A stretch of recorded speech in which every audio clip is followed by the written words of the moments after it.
Infarto de miocardio. Habíamos hablado de tres posibles tratamientos, ¿no? Uno de ellos son los nitratos y tal vez sean los más importantes. Estos fármacos pues, son muy antiguos en realidad, de los 1800. Y apareció accidentalmente a través de la inhalación de gases de nitrato de amonio, que podría potencialmente contribuir efectivo. Estos fármacos, por su antigüedad, también han evolucionado, ¿no? A los fármacos que tenemos hoy en día. Que los más importantes son la nitroglicerina, el nitrato de isosorbida y el 5-mononitrato de isosorbida, ¿no? Normalmente, fisiológicamente hablando, el endotelio, ¿se acuerdan? Cuando estudiamos las endotelinas, ¿se acuerdan? Los fármacos antiendotelinas. Ahí hablamos algo del endotelio. Dijimos que el endotelio que producía óxido nítrico, ¿no? Óxido nítrico. ¿Qué hace el óxido nítrico? Produce vasodilatación, ¿no? Estos fármacos, por lo tanto, no van a ser más que profármacos que van a generar óxido nítrico. ¿Sí? Entonces, su mecanismo de acción va a ser ese. Son profármacos con la capacidad de producir óxido nítrico. Evidentemente nos va a servir para la profilaxis y síntomas de la quimio. Y la liberación de óxido nítrico, antiguamente se llamaba así factor relajante derivado del endotelio. Este factor relajante, como su nombre lo dice, relajante, lo único que hace que es relajar pues, el músculo liso, además de inhibir la agregación, la adhesión de las plaquetas, generando vasodilatación, ¿no? Hemos dicho ya cuáles son. Entonces, estos fármacos van a relajar el músculo venoso principalmente a nivel de la precarga, por eso aumentan la capacitancia venosa y disminuyen la precarga, o sea, se quede más sangre antes de llegar al corazón.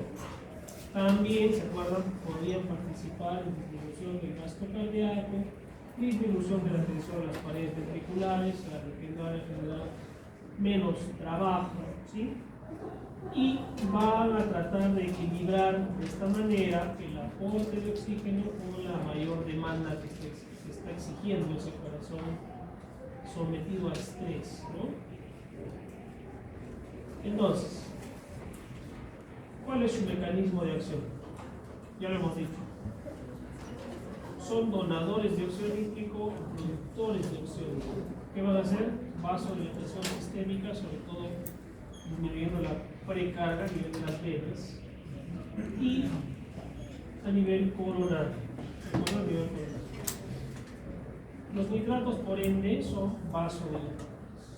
Producen relajación con disminución de la precarga y vasodilatación a nivel de las arterias coronarias. ¿De acuerdo?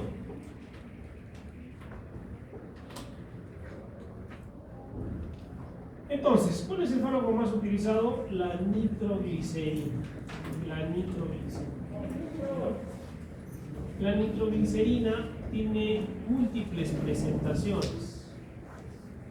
Hay presentaciones orales, sublinguales, en aerosol, ¿sí? Vía tópica, hay parches de nitroglicerina. Es decir, las posibilidades de administrar nitroglicerina son variadas. Hay spray también de nitroglicerina. En nuestro país disponemos de vía oral, sublingual, en parches y en spray, ¿no? Son las que más disponemos, ¿de acuerdo? El curso no es terapéutica, pero sí ya sabemos para qué nos va a servir, de alguna manera. El famoso isorbide, han visto seguro este fármaco, ¿no? Que se pone debajo de la lengua, el nitrato de isosorbida. El isosorbide propiamente dicho.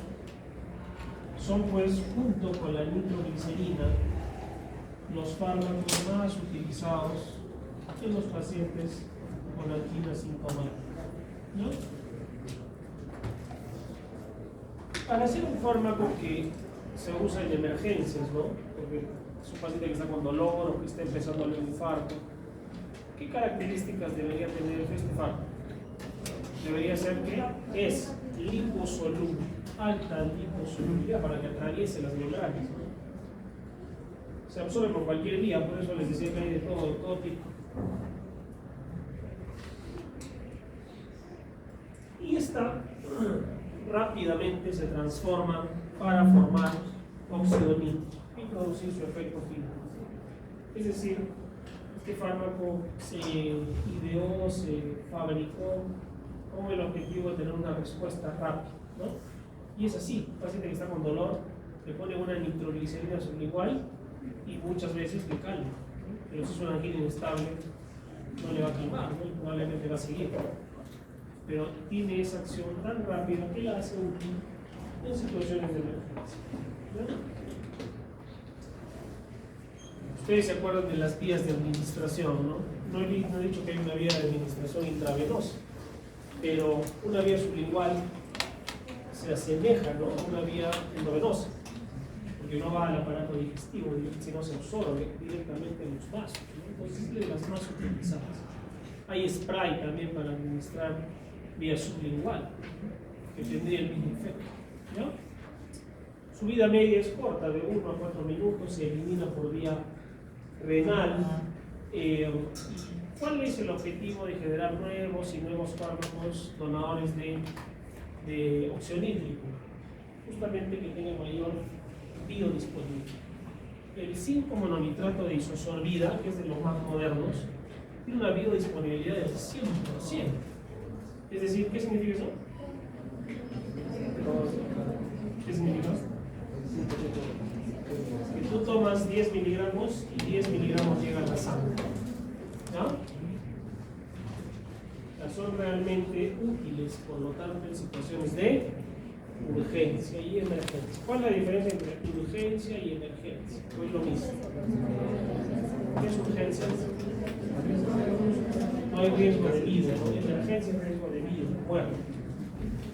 A veces dicen, no, está mal dicho riesgo de vida. Suena raro, ¿no? Riesgo de perder la vida.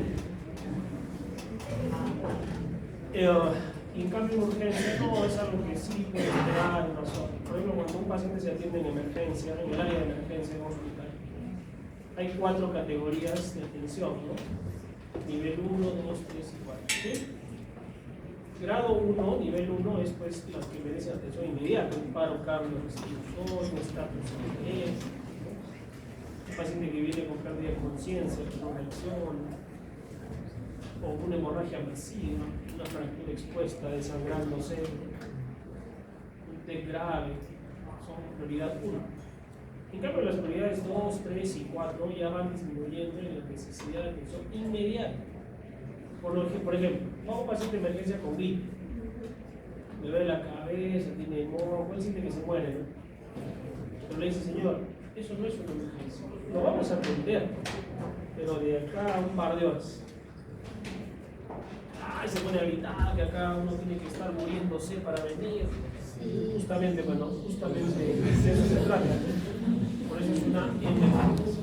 Hay que aprender nosotros también a educarnos, ¿no? Porque, claro, la percepción de cada persona es que su emergencia es lo más grave, ¿no? Es que una mamá que viene con su hijo con fiebre, ya no, ya es el fin del mundo. Se va a morir si no lo atienden ahora, y si no lo atienden, todo es un desastre, ¿no? Pasa con frecuencia, ¿no? ¿Cuáles son las reacciones adversas de usar nitratos? ¿Cuáles son? Pueden producir dolor de cabeza. ¿Por qué? Porque la vasodilatación es uno de los mecanismos fisiopatológicos de la migraña, ¿no? Puede generar frío, sí, porque vasodilata y no se genera, al disminuir la precarga, no se genera una buena concentración de sangre del corazón para que sea bombeado. Hipotensión, puede bajar la presión por vasodilatación, ¿no? Nitroglicerina sublingual puede servir este síndrome de Besson-Harris, que se asocia a bradicardia e hipotensión. Esto suele pasar con dosis mayores a las terapéuticas. Dermatitis, náuseas, vómitos, dolor, metemoglobinemia de anemia hemolítica, cuando el paciente usa este fármaco de forma prolongada. ¿Cuánto es prolongada? Más de 6 semanas. Es muy usual. Estos son más fármacos de uso en situaciones agudas, ¿no? ¿Ya? Y los pacientes anginosos, pues, que están consumiendo un fármaco por 3, 4 días, no deben suprimirse de forma brusca, sino ir disminuyendo la dosis, ¿de acuerdo?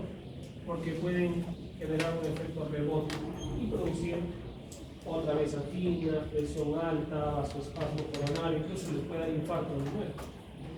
Cuando el organismo detecta que ya no hay óxido nítrico, ¿no? Que está romándose, ¿sí? Se altera otra vez todo, como estaba al inicio. Felizmente, los efectos adversos de estos fármacos, bien utilizados, ¿no? Con buena indicación, no pasan a mayores, no tienen mayor problema, ¿no? Con los pacientes. Hay situaciones, sobre todo uno en particular, que tiene que ver con las interacciones medicamentosas.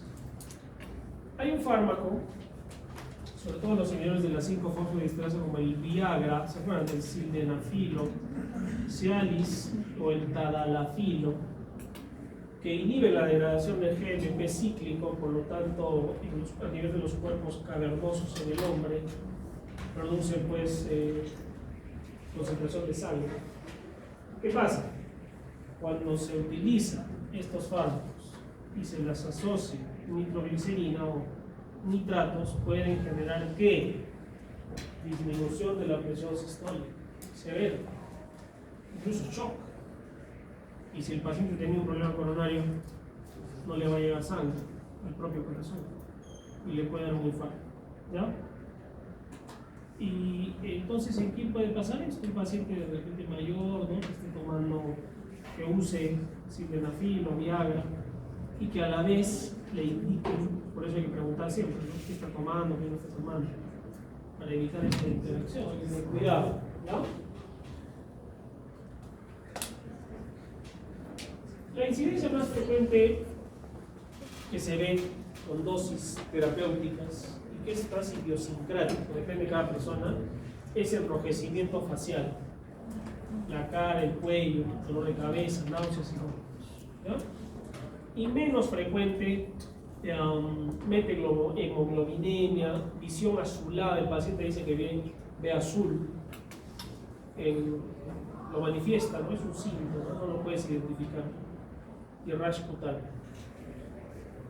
Como les decía, estos efectos adversos no son comunes, siendo de todos el enrojecimiento facial y del cuello el que más se manifiesta. A dosis terapéuticas, ¿no? Obviamente, si un paciente les dice, cierto, la otra vez me dieron una neutralidad debajo de la lengua y me puse rojo, me empezó a doler la cabeza, me puse mal y me salieron ronchas, ya no, pues no hay que usar, ¿no? Paciente que venga hipotenso, que está con 60-40 de presión, le vas a dar nitroglicerina, chocado, en shock, que esté desangrándose, o que esté con pérdida de volumen, con diarreas, vómitos. Estos fármacos estarían contraindicados por los efectos que hemos comentado. ¿En qué pacientes hay que tener cuidado? Tercera edad, hay que tener cuidado en los pacientes de tercera edad. Pacientes con anemia, problemas de tiroides, problemas neurológicos, pacientes con pericarditis. Es contradictorio utilizar estos fármacos porque podemos agravar esas situaciones, ¿ya? También en todo lo que hay que tener en cuenta, ¿no? El momento de utilizarlos.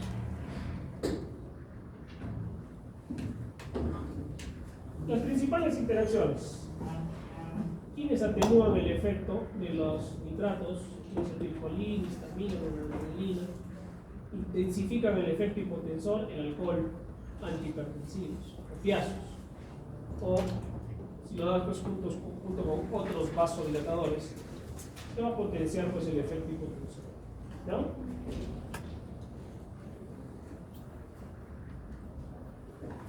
Muchos de los medicamentos que hemos estudiado hasta la fecha, hemos hablado de este término, ¿no? Tolerancia. ¿Qué es tolerancia? Cuando se da un fármaco repetidas veces y ya no hace el mismo efecto con esa dosis. Y hay que utilizar mayor dosis para que funcione el fármaco. Eso es tolerancia. Los nitratos pueden generar tolerancia, ¿no?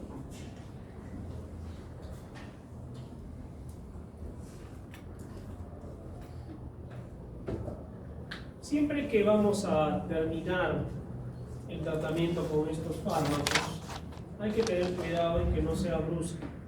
Tiene que ser paulatina. Debemos reducir el porcentaje, ¿no? 50%, luego otro 50%, hasta que ya lo quitemos completamente. Porque puede generarse un efecto rebote, ¿no? Puede otra vez producirse un cuadro anginoso por la supresión brusca de estos fármacos. Lógicamente, en el momento que los estamos usando, tenemos que tratar la enfermedad de fondo, ¿no? ¿Qué está pasando con este paciente?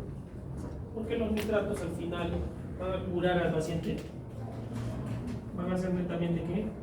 Sintomáticos. Pero si el paciente tiene una arteria obstruida, así le des 1 kilo de nitratos, vas a tener que hacer cateterismo o usar trombolisis. ¿Ya? Creo que son fármacos útiles, pero que tienen sus límites. Entonces, ¿cuáles son sus indicaciones? La más común que hemos dicho que tratamiento y profilaxis de la angina, ¿no? La angina estable y la angina inestable. En insuficiencia cardíaca se usa también para reducir la precardia, ¿no? Y en infarto agudo de miocardio. ¿Ya? Hay nitroglicerina por todas las vías, ¿eh? Existe para todas las vías. Uno de los fármacos que existe por todo lado puede usarse. Hay otras indicaciones como control de hipertensión, hay nitroglicerina intravenosa, ¿no? No es lo que estamos hablando, o sea, no vamos a usar nitroglicerina intravenosa para calmar la angina, son sublinguales principalmente, o vía oral. Hipertensión arterial, hipertensión pulmonar, pacientes con angina de pecho recurrente o ya que estén con infarto o miocardio, podemos utilizar nitroglicerina intravenosa. ¿Ya? Felizmente no es su uso en primera instancia, ¿no? Vamos a usar más sublingual. La vía sublingual es de las más utilizadas. Preguntas de los nitratos. A ver, un nitrato. La nitroglicerina. Otro. Isosorbide. Sorbide es el nombre de marca. Es dinitrato de isosorbida, ¿no? O isosorbide. ¿Cuál es su mecanismo de acción? Óxido nítrico. ¿Y qué hace el óxido nítrico? Hace dos cosas: relaja el músculo liso, principalmente venoso, aumenta la capacitancia venosa, y eso ¿qué hace?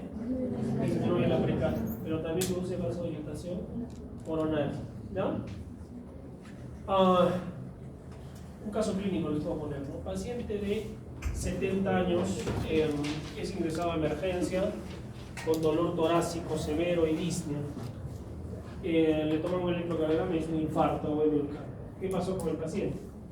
Estaba en tratamiento con nitroglicerina oral, ¿ya?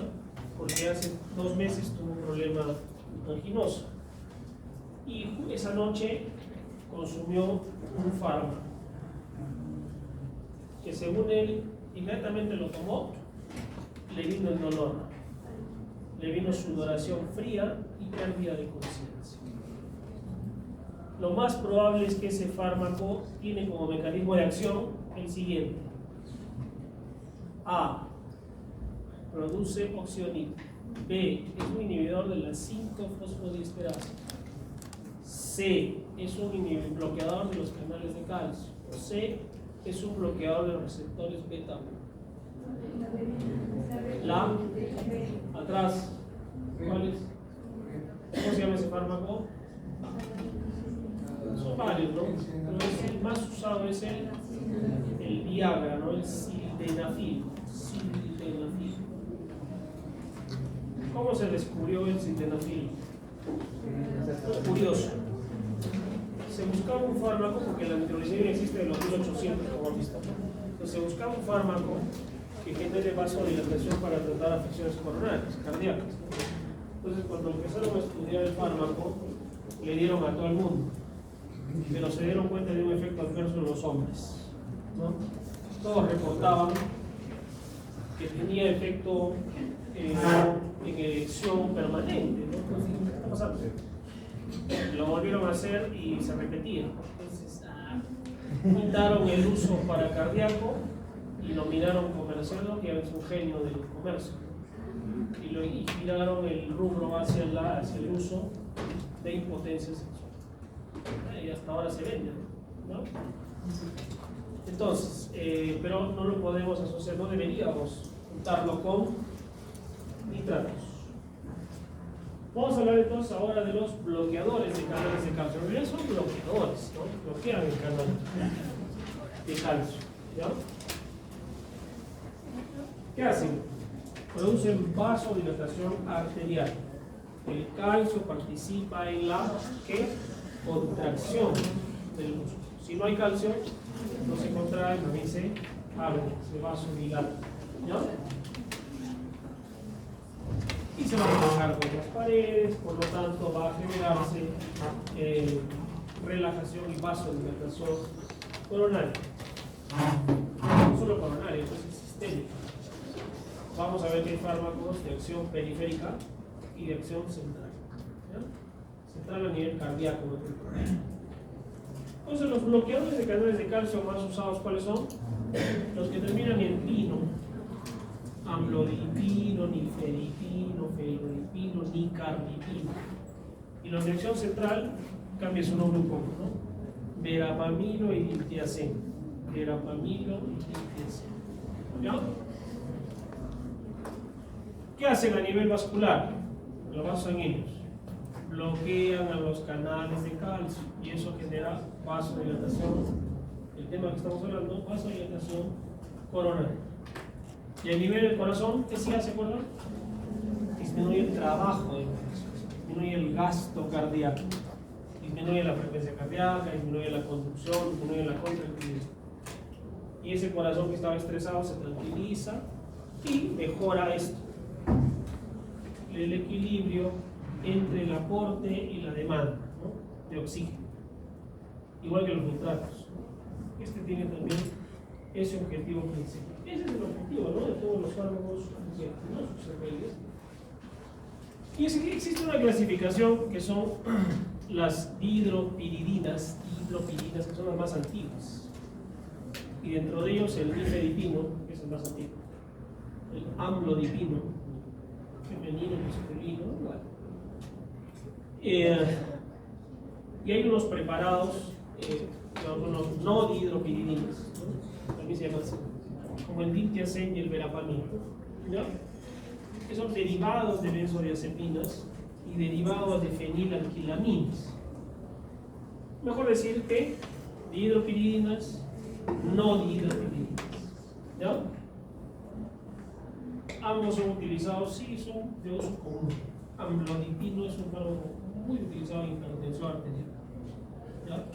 Diltiazem es un fármaco muy utilizado en arritmias cardíacas, en insuficiencia cardíaca también. Verapamil es más antiarrítmico, ¿ya? Pero tienen efecto antianginoso y es el motivo de la clase. ¿Cuál es el mecanismo de acción? A nivel periférico, disminuye, pues relaja, ¿no? ese músculo, disminuye la contracción y genera relajación. Lo agarra, se va a todos los músculos lisos, ¿no? Y ahí vamos a ver los efectos colaterales. Disminuye el espasmo esofágico, la motilidad, contracción de uréteres, disminuye la contracción del intestino. Y a nivel del corazón, vasodilatación coronaria, disminuye el inotropismo, el protropismo y la conductibilidad, que es el dromotropismo, ¿no? Dromotropismo, ¿sí? Está claro, ¿no es cierto? Creo que no hay problema. Entonces, tiene unas contraindicaciones, sí, y tienen que ver en patologías similares a las que hemos visto con los nitratos, ¿no? Si tienes un paciente en shock, usaremos un bloqueador de canal de calcio. Si es hipotenso, no, lo matas.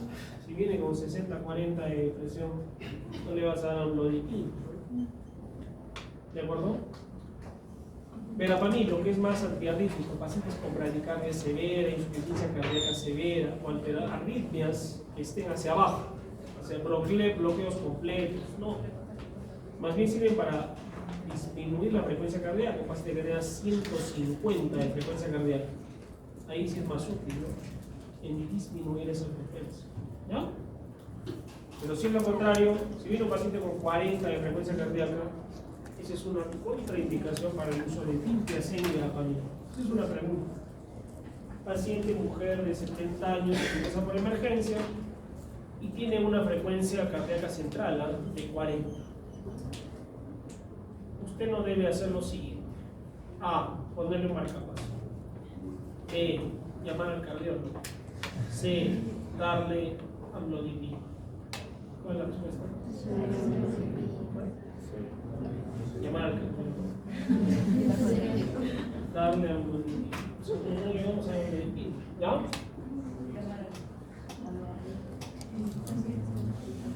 Entonces, díganme un bloqueador de canal de calcio dihidropiridina. Amlodipina.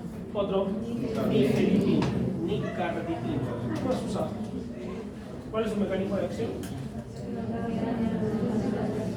Bloquean canales de calcio. ¿Y eso qué tiene que ver? Produce relajación. Porque el calcio, ¿se acuerdan del calcio?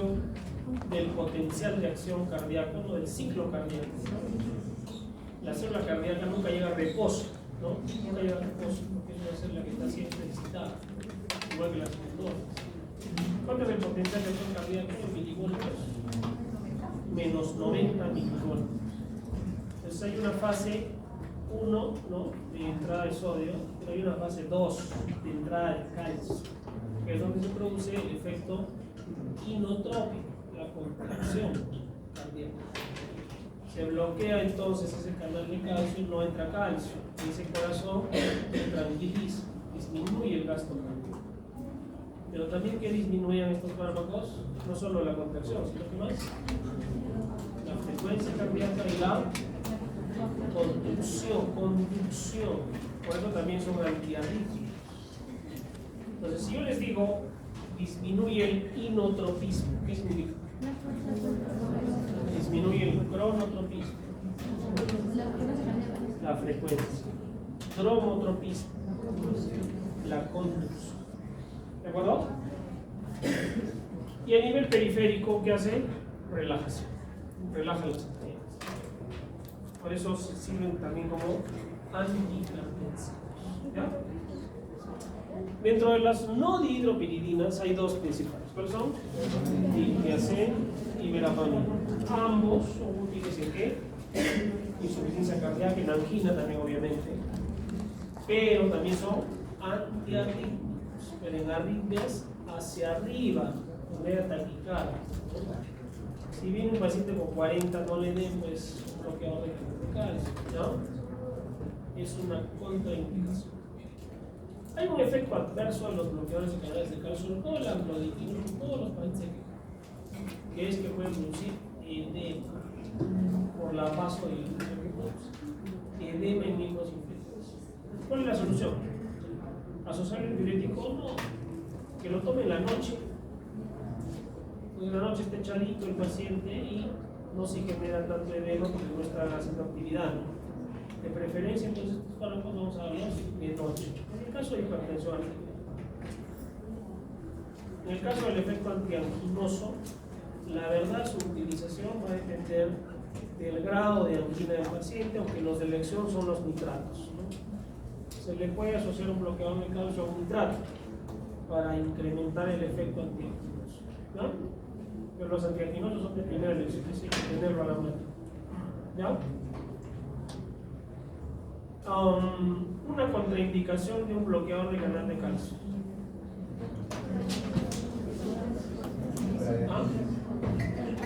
Bradicardia severa, shock, hipotensión, insuficiencia cardíaca grave. El paciente viene todo hinchado y cuando te tomas la presión y tiene 70, 50. No vas a usar un bloqueador de canal de calcio, ¿no? ¿De acuerdo? Muy bien. Preguntas de los bloqueadores de canal de calcio.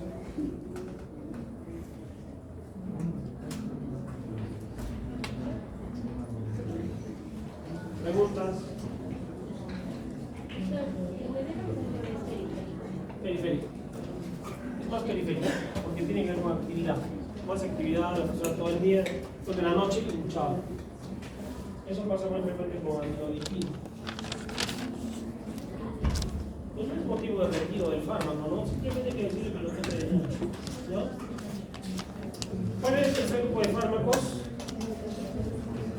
Los bloqueadores beta. Los receptores beta 2, ¿dónde están? En el corazón. Los beta 3 en la grasa. Los beta 1 en el corazón. Beta 1 en el corazón. ¿De acuerdo? Entonces, los beta bloqueadores siempre han sido tratamiento dentro de la primera línea en pacientes con angina estable, pero crónica, o sea, más de 6 semanas. Lógicamente hay que hacer un estudio, ¿no? Una coronariografía, a ver que si no es que tanta paz, arterias, cambio de vida, ¿no? Estos fármacos entonces, ¿qué hacen? Alivian los síntomas, reducen la gravedad, disminuyen la presencia del virus. O sea, no son fármacos de uso agudo, ¿sí? O sea, no es que el paciente diga, toma tu beta bloqueador. No, hay que usar ya un nitrato, una nitroglicerina sublime, isosorbida sublime. Pero los beta bloqueadores ya son para la continuación del tratamiento. ¿De acuerdo? El atenolol bloquea los receptores beta-adrenérgicos en el corazón y como consecuencia reduce la frecuencia cardíaca, reduce la contractilidad y el consumo de oxígeno, o sea, tranquiliza ese corazón. Y específico, ¿no? A nivel cardíaco. No debería usar en lo posible un beta bloqueador no selectivo. ¿Por qué? Porque voy a generar broncoconstricción, ¿no? O tener otro problema. Así es que, si estás hablando de un problema cardíaco, usemos un fármaco selectivo cardíaco, ¿no? Casi siempre los no selectivos están quedando cuando hay situaciones donde predomina el sistema simpático y en forma severa. Por ejemplo, ¿qué paciente, qué enfermedad hace que predomine mucho el sistema simpático? Y hay que tranquilizarlo el sistema simpático. Necesito un beta bloqueador que agarre todo el sistema, o sea, uno selectivo. A ver, piensen en hipertiroidismo, sobre todo en la tormenta tiroidea, hidrotoxicosis. Ese paciente está alterado, se quiere levantar, se sienta, se sale, regresa, está temblando, caliente, ¿no? Es típico de la hidrotoxicosis y ahí es todo su sistema de adrenal que está muy elevado, ¿no? Acelerado. Ahí se usa propranolol, ¿no? Ese es el mejor frente a cualquier problema. Estos los hemos tratado, ¿se acuerdan? No voy a olvidar. Entonces, los betabloqueadores selectivos principalmente van a ser los utilizados como el atenolol, metoprolol, se acuerdan del bisoprolol, ¿no? Doctor, pero estoy en el Miseru y no hay nada, solo hay el propranolol. ¿Qué hago? ¿Pero qué le vas a preguntar al paciente? Señores asmáticas, examina pulmones. Está limpio, no tiene antecedentes de asma. Podríamos usar, ¿ya? Pero es de segunda línea. Primero voy a usar con los selectivos. ¿Qué hacen entonces estos fármacos? Principalmente el bloqueo beta 1 a nivel cardíaco. para disminuir el gasto cardíaco, la frecuencia cardíaca, disminuir la contractilidad. Es decir, ese corazón va a disminuir su demanda, ya no va a estar más tranquilo, ya no va a necesitar tanto. Pero también estos fármacos tenían un efecto sobre los alfa, sobre los receptores alfa a nivel vascular y la secreción de oxidolina, indirectamente, aunque es chiquito ese efecto. Pero podría producir aumento en el aporte de oxígeno. ¿Ya? La pregunta va a ser en un examen o cuando les preguntes más relacionados a los receptores beta 1. ¿Ya? A los receptores beta 1. El uso de beta bloqueadores.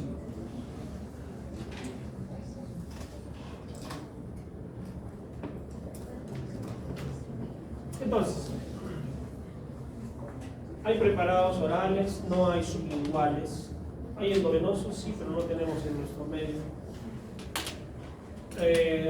No hay parches, no hay spray, no hay cremas. Casi son todos vía oral. ¿Ya? Por eso es que su uso no es en una situación que tú le vas a dar agudo ahorita y ya rápido va a tener el efecto. No.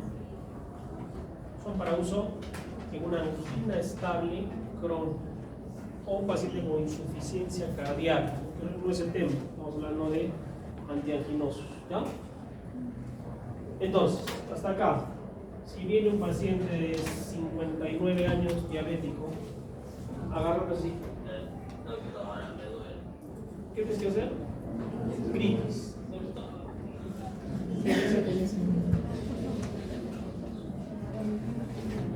¿Qué haces? Ahora vamos a preguntar. Todos se voltean. ¿Qué? Le pones la pastilla debajo de la lengua. Pues tómale la presión primero rápido, ¿no? Y si está con 60, 40 de presión, ¿y qué hacemos si es un infarto? Piensen. No le ponemos nada. Que se muera. ¿Qué hacemos? Le subimos la presión. Le ponemos un vasoconstrictor. No, porque vamos a hacer. Se está infartando, ya está en shock cardiogénico. Es un infarto ya con complicaciones. Ese paciente tiene que entrar, si estás en una sala de cateterismo, tiene que entrar a cateterismo y a unidad coronaria.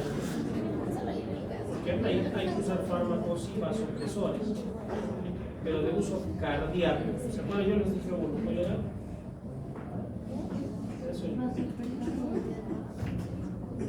Sube la presión, mejora la presión. ¿Qué es de uso cardíaco? Ya se olvidaron. Es la hora. ¿Cuál es? Bueno, el paciente entra, le hacen el cateterismo, felizmente se logra restablecer la circulación, mejora la presión, todo, pero sigue un poco impotente. Va a la unidad coronaria. Ya se le hace manejo intensivo, oxígeno, ¿sí? Casi siempre un paciente que ustedes tengan así hay que ponerle que hacer tres cosas. Uno, monitoreo de las funciones vitales. El MIO, MIO, acuérdense, MIO, monitoreo. Y de pone una vía intravenosa para ver qué fármaco le vas a poner, ¿no? Y la O de oxígeno. Ponle oxígeno. ¿Ya? ¿Qué le tomará su electrocardiograma? Le pondrás una nitroglicerina. De repente si la presión está bien, ¿no? Y el electro. Infarto. ST elevado. Infarto. Ese cuerpo le das una hora. No tienes cateterismo. ¿Qué se hace? Trombolisis. Eso lo vamos a estudiar también, ¿no? Es un fármaco que se llama alteplase. El activador muscular del plastiquinógeno. Entonces el alteplase, ¿qué es lo que hace? Entra al cuerpo y rompe los trombos. Solo que tienes el riesgo de que un paciente infartado de 80 años ya puede hacer una hemorragia cerebral. Entonces, ¿qué nos ha pasado? Viene la paciente mayor, se le hace el checklist, la lista de chequeo, ¿no? Y si hipertensión, muchos cheques, hipertensión, diabetes, ha tenido hemorragia digestiva. pero se está muriendo el infarto. La familia dice, no, póngale nomás, firmamos. Le pones mejor el dolor, mejor el electrocardiograma, y de pronto la señora no puede hablar. Ahí es una hemorragia. Entonces, por eso, a través del tiempo, el gold estándar es cateterismo.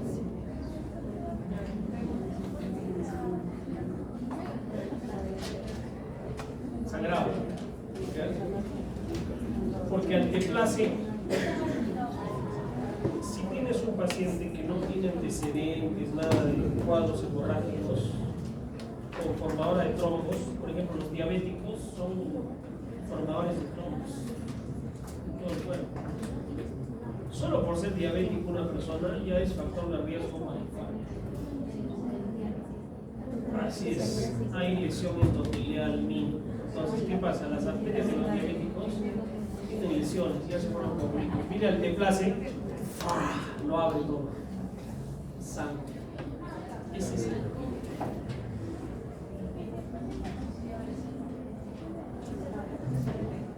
Si el paciente no es diabético, no es hipertenso, no fuma, no es obeso, no es sedentario, es difícil, ¿no? Pero si no tiene ningún factor de riesgo, solo la edad es un factor de riesgo cardiovascular, ¿no? ¿Cuál es el corte? 55. Más de 55, parece las manos, 2 manos.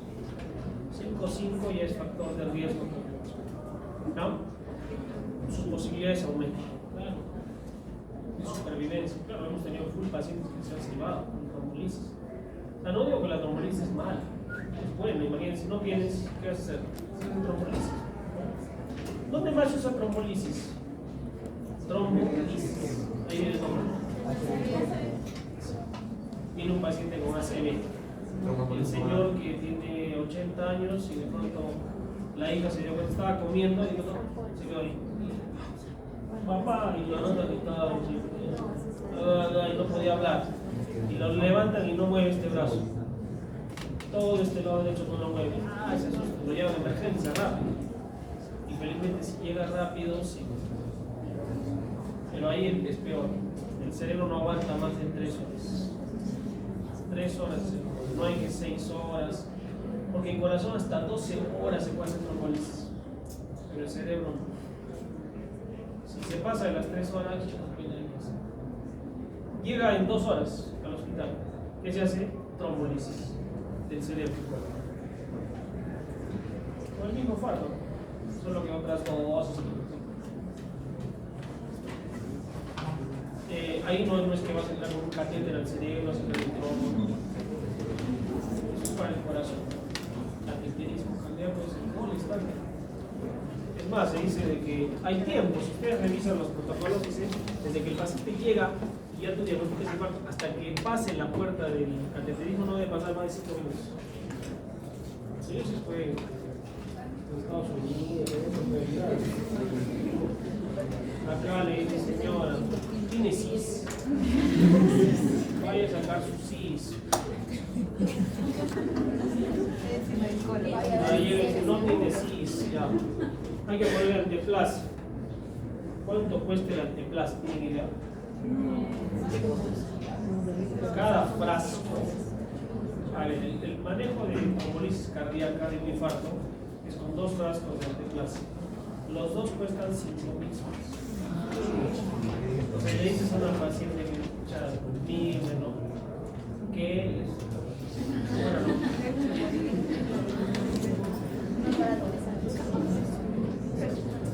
entonces cuesta, ¿no? Realmente. Si ya se cuenta con el cateterismo, estamos hablando de eso. Obviamente, asma, angina vasoespástica, paciente con EPOC, enfermedad pulmonar obstructiva crónica, o insuficiencia cardíaca en jóvenes, no debería usarse. ¿Por qué no se debe usar en jóvenes? Porque como son bloqueadores del sistema adrenérgico, pueden producir trastornos como la impotencia sexual en jóvenes. ¿Ya? Pero la principal contraindicación, ¿cuál es? Asma. Es una señora, sí, soy asmático. No uses un beta bloqueador no selectivo, ¿no? Usaremos un selectivo. ¿Ya? cuadro nos sirve para ver los efectos colaterales de los fármacos antialcohólicos. Están los nitratos, están los metabloqueadores, están los bloqueadores de catalización. ¿Sí?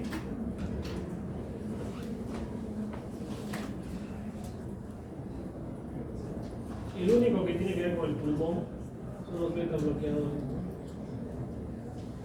Y los más hipotensores son los nitratos y los bloqueadores de canales de calcio. No más que los metabloqueadores no son dosis altas que se usan.